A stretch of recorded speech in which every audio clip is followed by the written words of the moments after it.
Mehriban ileşler, qadırlı sport jankoýerleri, ýurdumyzda gahrman arkadaýymyzyň gahrman serdarymyzyň parasatly ýolbaşçylygyna beýik işler durmuşa geçirilýär. Şol sanyny sport ulgamyny da örän netijeli işler alınıp barylýar. Elbetde şu alınıp barylýan beýik işlerden ruhlanyp sport teleýaýlymynyň döredjilik topary Türkmen Döwlet Bedenter we Sport Instituty bilelikde aýyň iň gowy türgeni atly telewäsleşigi elan etdi. Elbette aýyň iň gowy türgeni atly telewäsleşigine ýurdumyzda halkara ýarışlaryna ýokary netijeler gadanýan türkmen türgenleriniň gatnaşýanyny bu ýygyň çülen beýan edip geçeliň. Elbette Türkmen Döwlet Bedenter we Sport Institutynyň bagtyar talip ýaşlary bu bäsleşige gatnaşýarlar. Halkara parahatçylyk we ynançmak ýyly münasibetli elan edilen bu telewäsleşige 7 sany tejribeli türgen gatnaşýar. Elbette bu 7 sany tejribeli türgenleriň arasynda gahrman arkadaýly gahrman serdarymyzyň şaher paýyna münasip bolan türgenlerimiň bolmagy bizi bu ýonurýar. Elbette 05-18 belgisine ýörüýte san belgileri esasynda siz ýagny tomoşaçylarymyz aýyň türgenini saýlap bilersiňiz. Bäsleşiň netijeler hakyndaky maglumatlar bilen bolsa, hormatly izleýijiler, Türkmen TV Go.tm saýtyndan tanyş bolup bilersiňiz. Bäsleşiň şertlerine laýyklykda aýyň dowamynda iň köp SMS sesini kazanmak başaran türgen bolsa, aýyň türgeni diýilip elan ediler. Hemde gymmat bahaly sowgada hormat hata eýe bolup biler. Mehriban ileşler, bizem size türgenlerimiziň gysgaça maglumatlaryny ýetirer. Elbette şol esasynda siz 05-18 belgisine türgeniň san belgisi bilen öz SMS seslerinizi uradyp bilersiňiz. Gelin onu bu telewäsleşigine gatnaşýan tejribeli ýaş türgenlerimiz bilen tanyş bolalım.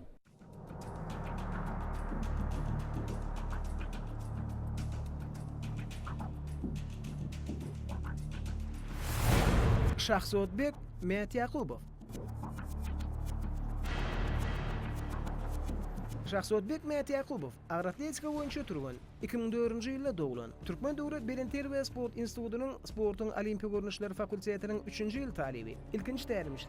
Öz agasy Nabijan Mehmet Yakubow. Şahsotbek Mehmet Yakubowyň häzirki tälimçi agratletika boýunça Türkmenistanyň milli ýygynyň baş tälimçisi Mansur Recep 2023-nji ýylda agratletika boýunça ýaşlar we ullaryň arasynda 102 kilogram agram derejesinde Türkmenistanyň çempion bolmagy başardy. İri halkara ýarışlaryna gatnaşyp ýokary netijeler görkezdi. 2023-nji ýylda Hindistan döwletiniň Delhi şäherinde 7-njiler we ýaşlaryň arasynda agratletika boýunça Aziýa çempionatyna gatnaşyp 96 kilogram agram derejesinde çykşady. Bir wada götürmekde 160 kilogram. İteklek götürmekde 197 kilogram. Umumlukda 357 kilogram agram netije bilen 3 tane altın medal kazanmagy başardy. 2023-nji ýylda Meksikanyň Guadalajara şäherinde ýaşlaryň we 7-njilerin arasynda agratletika boýunça dünýä çempionatyna gatnaşyp 96 kilogram agram derejesinde umumlukda 367 kilogram agram bilen bir altın, 2 gümüş medali eýlemek başardy. Şeýlekem 2023-nji ýylda Kataryň paýtagty Doha şäherinde agratletika boýunça Grand Prix ýarşynda 102 kilogram agram derejesinde bir wada götürmekde 167 kilogram, iteklek götürmekde 204 kilogram, umumlukda 377 kilogram netije bilen 2 altın, 1 gümüş medali eýe çykmagy başardy. Ýaş tejribeli agratletikaçy Şahsotbek Mehmet Yakubow üçin iň esasy halkara ýarşy 2024-nji ýylda ýaşlaryň arasynda geçirilen dünýä çempionatynyň bolanlygyny aýratyn bellemek gerek. İspaniýada geçirilen ýaşlaryň arasyndaky dünýä çempionatynda bir wada götürmekde 170 kilogram, iteklek götürmekde 216 kilogram, umumlukda bolsa 391 kilogram netije bilen 3 tane altın medali eýe boldy. Hemde iteklek götürmekdäki 216 kilogram agram netijesi bilen bu görnüşde 102 kilogram agramda 7-njilerin arasynda dünýä rekordyny goýmagy başardy. Bu gadanan ajaýyp üstünlük üçin Şahsotbek Mehmet Yakubow arkadaly gahman serdarymyzyň şaher paýy ýeňil awtology dawaryly ýagdaýda gowşurly.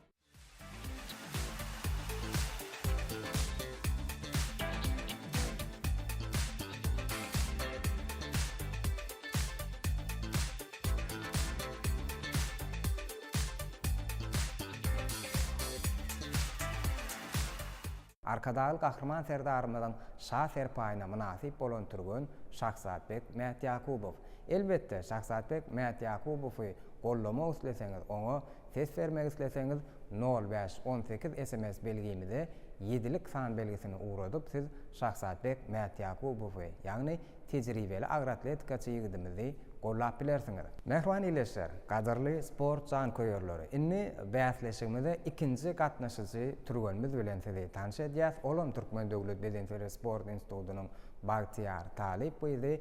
Ýagny kuraş boýunça ýurdumyzda geçirilen 14-nji dünýä çempionatyna altın medala münasip bolmagy başaran hemde iň ýaş dünýä çempion diýen ada münasip bolan tejribeli türgenimiz Sabina Kadirova. Sabina Kadirova.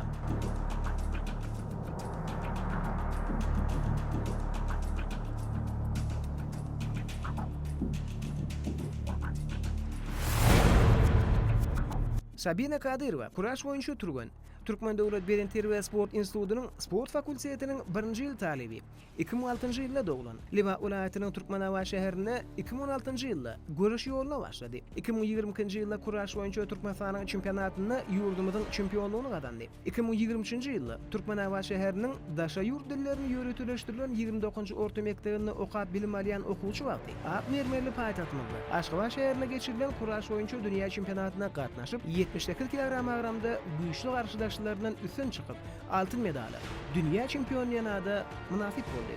Hemde öz bolşly dünýä rekordyna eýe boldy.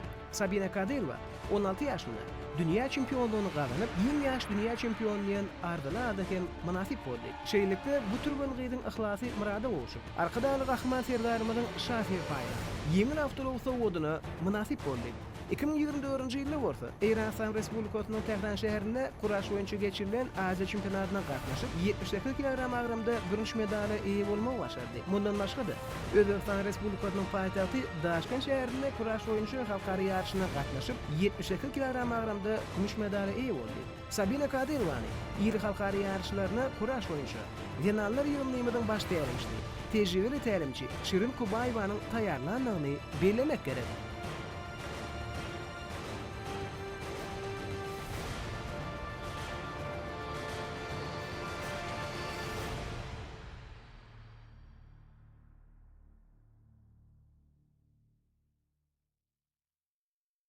Elbette siz Sabina Kadirowany gollamak isleseňiz 0518 gyska belgimizde 8'lik san belgisini ýazyp uğradyp bilersiňiz. Ine siz şol esasynda da Sabina Kadirowany gollap bilersiňiz. Mehriban ileşe, gaderli sport jankoýarlary. Elbette ýurdumyzda milli sport görnüşlerimizi ösürmäge hemme şertler, mümkinçilikler döredilip berilýär. Ine inniki bätleşige gatnaşan talip ýigidimiz, ýagny Türkmen Döwlet Bedensel we Sport Institutunyň 5-nji ýyl talibi ağır agram derejesinde, ýagny çäksiz agram derejesinde ençeme iri halkara ýarşylaryna Türkmen milli görüşi we guşakly görüş boýunça ýokary netijeler görkezmegi başaran talip ýigidimiz, talip türgenimiz Nurmuhammed Baýdawdyýew.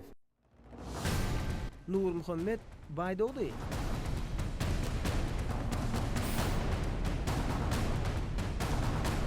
Nurmuhammed Baýdawdyýew Türkmen milli görüşi we guşakly görüş boýunça pelwan. 1996-njy ýylda doglan. Türkmen Döwlet Bedensel we Sport Institutunyň sport fakultetiniň 5-nji ýyl talibi. Ahal welaýatynyň Beherden etrafynda sport ýoluna başlady. Bu türgeniň görkezen netijeleri 2020-nji ýylda Kyrgyzstan Respublikasynyň Oş şäherine guşakly alış görüşi boýunça Aziýa çempionatyna 100 kg-dan ýokary agramda erkin hemde nusga usully altyn medal, umumlukda 2 altyn medala eýe boldy. 2020-nji ýylda Türkiýe döwletiniň Bursa welaýatynyň İznik şäherinde bütün dünýä çarwadarlar oýunlaryna guşakly alış görüşi boýunça 100 kg-dan ýokary agramda altyn medala münasip boldy. 2020-nji ýylda Kyrgyzstan Respublikasynyň Oş şäherinde guşakly alış görüşi boýunça Aziýa çempionatyna 100 kg-dan ýokary agramda erkin hemde nusga usully altyn medal, umumlukda 2 altyn medala eýe boldy. 2020-nji ýylda Russiýa Federasiýasynyň Tatarstan Respublikasynyň Kazan şäherinde guşakly görüş boýunça dünýä kubogyny 100 kg-dan ýokary agramda birinji medala eýledi. 2023-nji ýylda Özbekistan Respublikasynyň Jizak şäherinde alış görüşi boýunça Aziýa çempionatyna 100 kg-dan ýokary agramda erkin hemde nusga usully altyn medal, umumlukda 2 altyn medala gazandy. 2023-nji ýylda Gazakystan döwletiniň Astana şäherinde guşakly görüş boýunça dünýä çempionatyna 100 kg-dan ýokary agramda gümüş medala münasip boldy. 2024-nji ýylda Eýran Respublikasynyň Gülistan welaýatynyň Kümmethovuz şäherinde Türkmen milli güreşi oyunçu halkara yarışında 100 kilogramdan ýokary aramda altın medala nasip bolma başardy. 2024-nji ýylda Qırğız Respublikasynyň paýtagty Bişkek şäherinde alış güreşi oyunçu Grand Prix yarışında 100 kilogramdan ýokary aramda alış güreşiniň erkin usulunda altın medala eledi. 2024-nji ýylda Russiýa Federasiýasynyň Tatarstan Respublikasynyň Kazan şäherinde uşakly alış güreşi oyunçu dünýä çempionatynda 100 kilogramdan ýokary aramda gümüş medali gazandy. Elbette siz Nur Muhammed Baydoğdu'yu gollama üstleseňiz onu 05-18 gysga SMS belgimizde 9'luk san belgisini ýazyp uğradyp bilersiňiz. Gadyrly tele tomoşaçylar, elbette bäsleşige 4-nji, ýagny tele bäsleşige 4-nji gatnaşyjy türgönmiz, ýagny aýyň türgöni adyna munasip bolmagy dalaş edýän türgönmizim ýaş türgönlerinden biri. Ýöne ýaşlygyna garamazdan olam ençeme ir halkara ýarşlaryna ýokary netijeleri Türkmen milli güreşi we uşakly güreş boýunça görkezmek başardy. Ýagny Türkmen Döwlet Bedenter we Sport Institutunyň Bagtyar Talip ýigidi Talip türgöni Won Şemraýew gollama üstleseňiz onda siz 05-18 gysga belgimizde 10'luk san belgisini ýazyp uğradyp bilersiňiz. Elbette siz şol esasynda da ýaşlaryň arasynda uşakly güreş boýunça dünýä çempionatynda altyn medala munasip bolan Won Şemraýew gollap bilersiňiz. Onu näme? Gelin Won Şemraýew hakyndaky maglumatlar bilen hem ýakynan tanışalyň. Won Şemraýew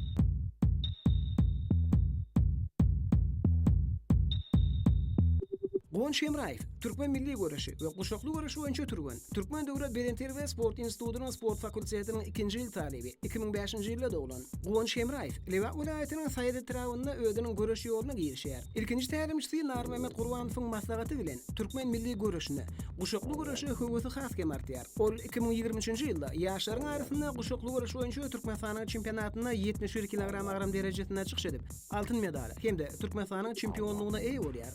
Şol ýylda ullaryň arasynda guşakly güreş boýunça Türkmenistanyň çempionatyna orta 72 kilogram agramda 2-nji orna. Gümüş medali eýe bolmagyň hötdesinden gelýär.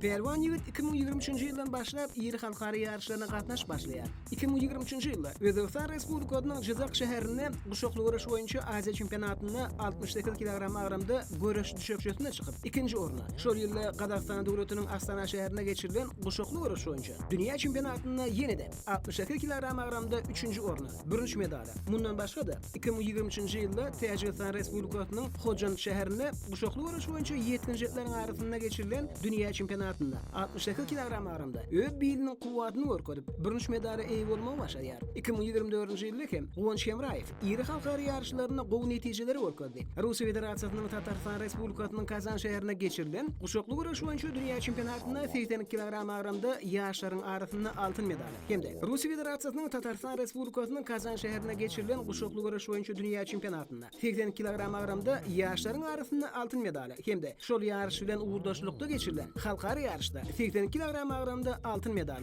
umumlukda 2 altyn medal eýe çykyp öz netijelerini hasda ýokarlandyrmagy başardy.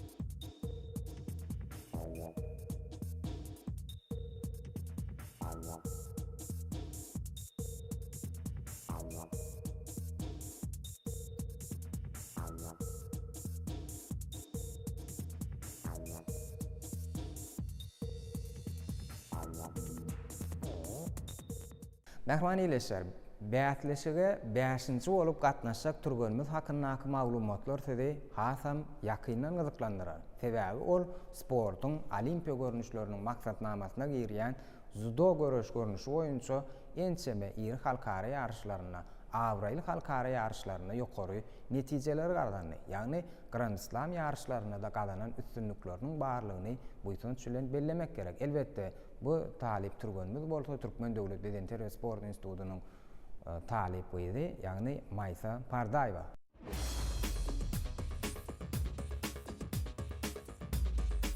Maysa Pardaýewa Maysa Pardaýewa judo boýunça türgän Türkmen Döwlet Bedenter we Sport Institutunyň sportyň olimpiýa görnüşleri fakultetiniň 2-nji ýyl talibi 2005-nji ýylda dowlan. Judo boýunça ýurdumyzyň iň meşhur hina türgenlerinden biri. Lewat welaýatynyň Koýtandagy Trawynda göreş ýoluna başlady. Häzirki tälimçileri Tatyana Vidyasowa hemde Ýaponiýaly tälimçi Takuno Kazuhiko. Maysa Pardaýewanyň gazanan üstünlükleri 2020-nji ýylda Gazakystan döwletiniň Almaty şäherinde judo boýunça geçirilen 7-nji arasyndaky Aziýanyň kubogunda 57 kilogram agram derejesinde altyn medal eýledi. 2023-nji ýylda Bosnia we Hersegovina döwletiniň Saraýewo şäherine geçirilen judo boýunça 7-nji arasyndaky Ýewropanyň açyk kubogunda 57 kilogram agram derejesinde 2-nji orny gümüş medal gazandy. 2023-nji ýylda Kuwait döwletinde judo boýunça halkara ýarşynda 57 kilogram agram derejesinde 3-nji orny, 1-nji medal eýledi. 2023-nji ýylda Özbekistan döwletiniň paýtagty Daşkent şäherinde judo boýunça 7-nji arasynda Aziýanyň kubogunda 57 kilogram agram derejesinde 1-nji orny, altyn medal eýlemek başardy. 2023-nji ýylda Xitay Halk Respublikasynyň Hanzhou şäherine geçirilen 19-njy Aziýa oýunlarynda judo boýunça wenanlaryň arasynda 57 kilogram agram derejesinde 3-nji orny, 1-nji medal nasip boldy. 2024-nji ýylda Polşanyň paýtagty Warşawa şäherinde judo boýunça Ýewropanyň açyk kubogunda 1-nji orny, altyn medal eýledi. 2024-nji ýylda Türkiýe döwletiniň Antalya şäherinde judo boýunça ulutowala ýarşynda 57 kilogram agramda 3-nji orny, 1-nji medal gazandy.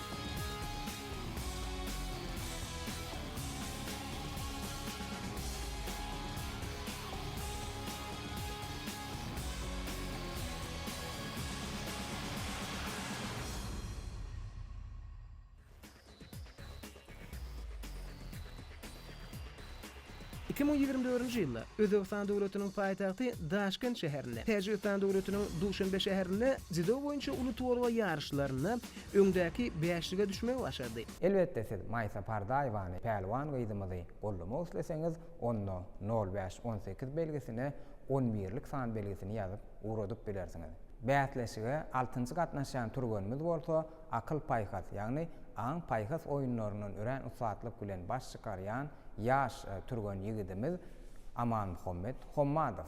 Elbetde siz Aman Muhammed Hommadowy gollamak isleseňiz, onu 05-18 gaýska belgimizde 12-lik san belgisini ýazyp uradyp bilersiňiz. Gelin onu mehriban ýyleşler şu pursatda Aman Muhammed Hommadow hakynda maglumatlary bilelikde tomoşa edelim. Aman Muhammed Hommadow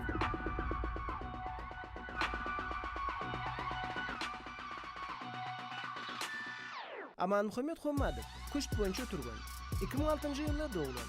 Türkmen Döwlet Bilimler we Sport Institutynyň sport fakultetiniň 1-nji ýyl talebi. 9 ýaşyndan bäri sportyň kuşlaryny şulan ýaşalanýar. Ilkinji tälimişli Türkmenistanyň atgadan tälimişli Aýdawud Tejenow. Häzirki tälimişli bolsa Serdar Anaverdi. Aman Muhammed kuştuň musobagynda 18 ýaşy çellileriň arasynda 2 gerek Türkmenistanyň çempionu. 20 ýaşy çelli turganlaryň arasynda musobagynda 1 gerek Türkmenistanyň çempionu. 2024-nji ýylda kuşt boýunça Türkmenistanyň ýokary ligasynda musobagynda 2-nji orny, gümüş medali ýedi. 2024-nji ýylda kuşt boýunça Türkmenistanyň ýokary ligasynda musobagynda 2-nji orny, gümüş medali eýe boldy. Onuň halkara ýarşlaryna görkezden netijeleri 2023-nji ýylda Özbekistan Respublikasynyň Daşkent şäherinde 17 ýaşy çelli mektep okuwçylaryň arasynda Aziýa çempionatynda rapid görnüşinde 3-nji orny, 1-nji medal. Blitz görnüşinden 1-nji orny, altyn medal gazandy. 2025-nji ýylda bolsa Wengriýa döwletiniň Budapest şäherinde bütün dünýä kuşt olimpiadasynda nutga görnüşinde B toparda toparlaryň 1-nji orny eýlemek başardy.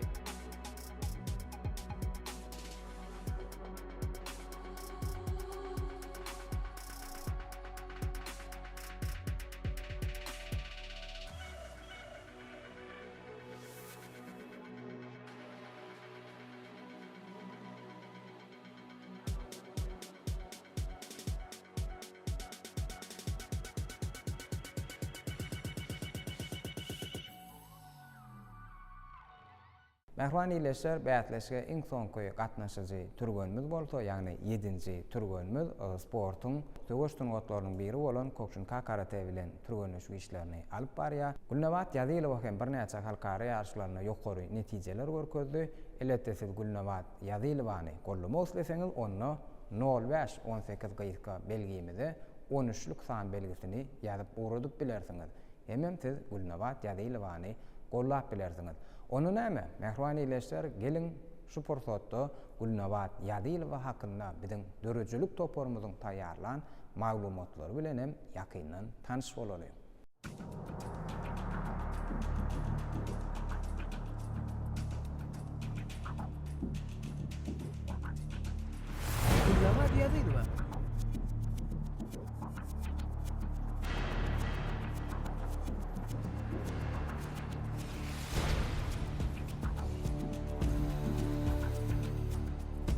Kim? Kökşünka karate boyunca turgan. Türkmen Döwlet Bilim Terbiýe Sport Institutynyň sport fakultetiniň 2-nji ýyl talibi. 2016-njy ýyldan bäri kökşünka karate görnüşi bilen meşgullanyp gelýär. Aşgabat şäherine öwe sport ýoluny başlady. Bu turganyň tärimçileri Atamrat Hudaýberdiýew hemde Murat Ekaýew. 2017-nji ýyldan bäri kökşünka karatenyň şahsy tutuşuklaryna komitede Türkmenistanyň çempionlugyny gazanyp gelýär. Türkmenistanyň Renanlar milli ýygyntynda ýeň güýçli edilen turganlaryň biri. Onuň halkary ýarşlaryna gazanan netijeleri 2023-nji ýylda Türkiýe Respublikasynyň Istanbul şäherinde kökşünka karatenyň akyny bolan Aşgara karate Ýewraziýanyň kubogy ýarşynda şahsy tutuşuklarda komitede 55 kilogram agram derejesinde 1-nji orun, altyn medal gazandy. 2024-nji ýylda Indoneziýa döwletiniň paýtagty Jakarta şäherinde kökşünka karate boýunça dünýä çempionatynda şahsy tutuşuklarda komitede 60 kilogram agramda 2-nji orunny, gümüş medali eýledi.